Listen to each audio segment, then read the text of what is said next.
Assalamualaikum warahmatullahi wabarakatuh. Kembali berjumpa di channel Babi Rahman. Bapak Ibu yang saya hormati, kali ini saya akan melanjutkan episode yang kemarin yang berjudul Pahami Hak dan Kewajiban Anda sebagai nasabah. Jadi banyak teman-teman yang seringkali mungkin karena ketidaktahuan ya, atau karena ketakutannya, sehingga pada saat statusnya kreditnya macet atau bermasalah, justru susah ditemui petugas bank, bahkan menghindar gitu, sehingga justru yang terjadi menjadi memburuk keadaannya. Ya, saya juga maklum mungkin karena seringkali dijumpai di lapangan dalam keadaan menunggak, dalam keadaan macet tersebut, operasional petugas di lapangan justru malah menekan, mengancam, menakut-nakuti dan sebagainya, sehingga dari nasabah sendiri juga akhirnya nggak mau menemui gitu, malah menghindar dan sebagainya. Nah, saya perlu sampaikan di sini, kondisi ini tidak baik dan tidak perlu diulangi. Jadi kalau dalam keadaan menunggak, justru kooperatif dengan petugas. Bila petugasnya kemudian operasionalnya mengancam dan sebagainya, ya peringatkan bahwa nggak boleh seperti itu gitu. Pada dasarnya Anda juga butuh saya, dan kita sama-sama saling membutuhkan, saling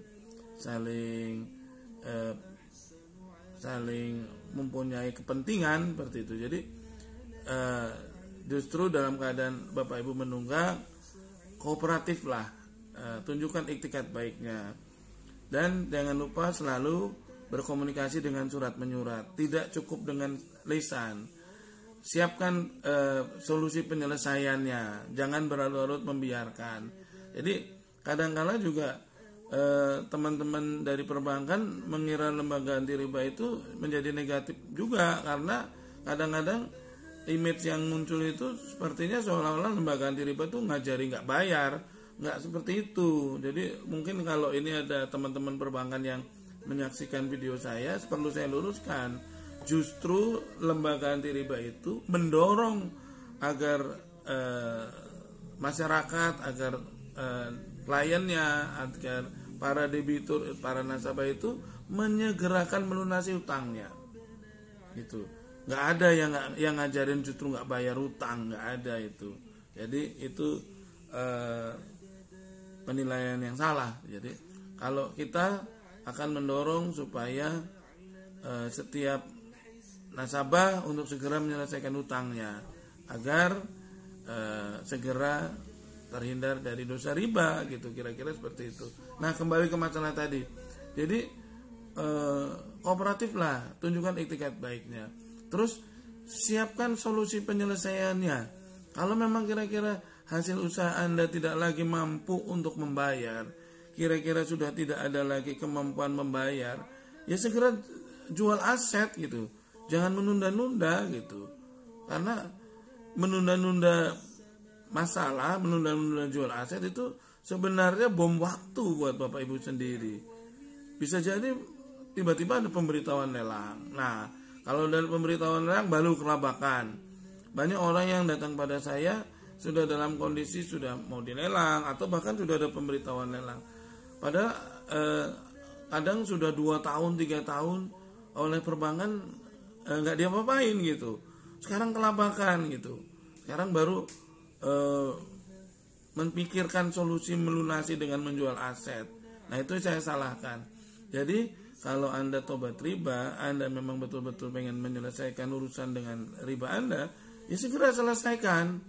Kalau memang Anda tidak lagi mampu melunasi dari hasil usahanya, jual asetnya gitu. Jangan sampai kelelang. Saya pernah sampaikan di episode sebelumnya. Kalau Anda sampai kelelang, Anda ruginya 3 kali. Pertama, reputasi, harga diri. Yang kedua, kalau dilelang pasti harganya jauh di bawah harga pasar wajar. Yang ketiga, kalau Anda sampai dilelang, biasanya hutang pokok, bunga, denda, dan biaya-biayanya akan dipungut semua oleh. Ya, lalu kalau saat ini Bapak Ibu dalam posisi sudah macet, sudah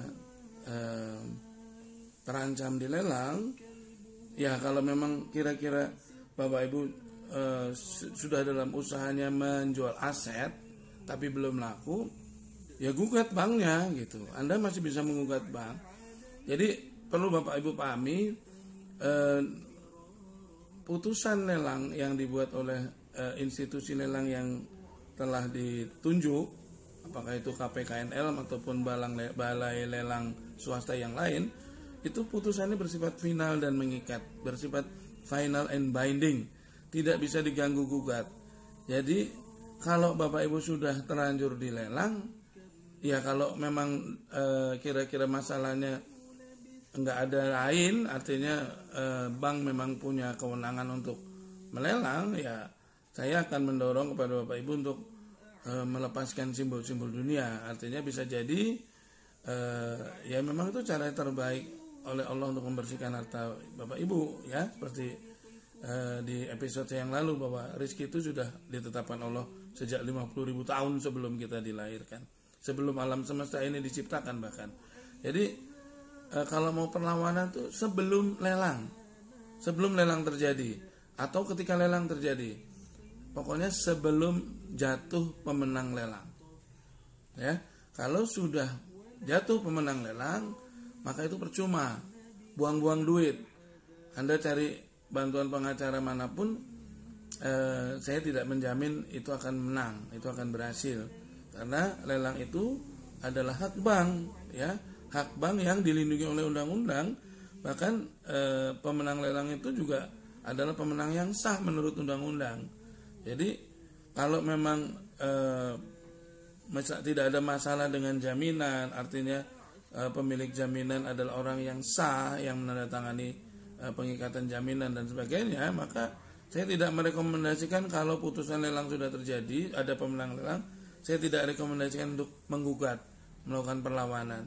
Justru upaya non litigasi yang saya dorong untuk dikedepankan. Nah, kembali ke masalah tadi, kalau Bapak Ibu posisinya sudah dalam keadaan mau diajukan lelang atau sudah ada pemberitahuan lelang, segera gugat banknya gitu. Tujuannya adalah apa? Tujuannya untuk mengulur waktu sampai Bapak Ibu punya cukup waktu untuk menjual asetnya. Ingat, menggugat itu hanya untuk mengulur waktu. Ingat, lelang adalah hak bank yang dilindungi undang-undang. Lelang adalah legitimasi atas hak bank untuk mendapatkan pelunasan atas pinjaman yang pernah dia keluarkan, ya, bukan kezoliman. Kadang-kadang masyarakat menilai bank itu zolim, kadang-kadang menilai bank itu nggak adil. Ya, selama ini ngapain aja menunggak, kenapa nggak segera carikan solusi? Di episode yang lalu saya sudah sampaikan, ketika seorang nasabah sudah menunggak, maka sejatinya dia sudah mengaktifkan bom waktu yang namanya lelang, ya. Sehingga terserah bank mau dilelang kapan, itu urusan bank, internal bank, mau cepat atau lambat itu urusan bank. Tapi hati-hati ketika Anda sudah mengaktifkan bom waktu, berarti timernya itu sudah bergerak gitu. Maka dari itu saya dorong kepada teman-teman nasabah bank dimanapun Anda berada, kalau Anda sudah menunggak, segera pikirkan solusi penyelesaiannya. Apakah jual aset jaminan atau jual aset yang lain, tapi segera selesaikan agar tidak berlarut-larut. Itu ya, tadi saya sudah sampaikan, kalau lelang terjadi kerugiannya sampai 3. Jadi jangan sampai terjadi. Dan saya tidak banyak melihat gugatan setelah lelang itu dimenangkan oleh nasabah gitu, oleh debitur. Jadi saya mendorong kalau memang kira-kira saat ini sudah ada pemberitahuan lelang, gugat banknya gitu ya. Dalilnya banyak, cari materi-materi yang bisa dijadikan senjata. Tapi ingat, gugatan itu tidak akan pernah membatalkan lelang, tidak akan pernah membuat Anda tidak dilelang. Jadi gugatan itu hanya mengulur waktu sekitar 6 bulan. Nah, kira-kira 6 bulan itu Bapak Ibu punya cukup waktu untuk menjual asetnya. Oke, gitu saja. Salam lunas. Segerakan lunasi hutang riba Anda. Jangan ngayem-mayem, jangan tenang-tenang saja. Hidup ini akan lebih bermakna bila Anda sudah tidak punya hutang. Oke. Salam sukses. Assalamualaikum warahmatullahi wabarakatuh.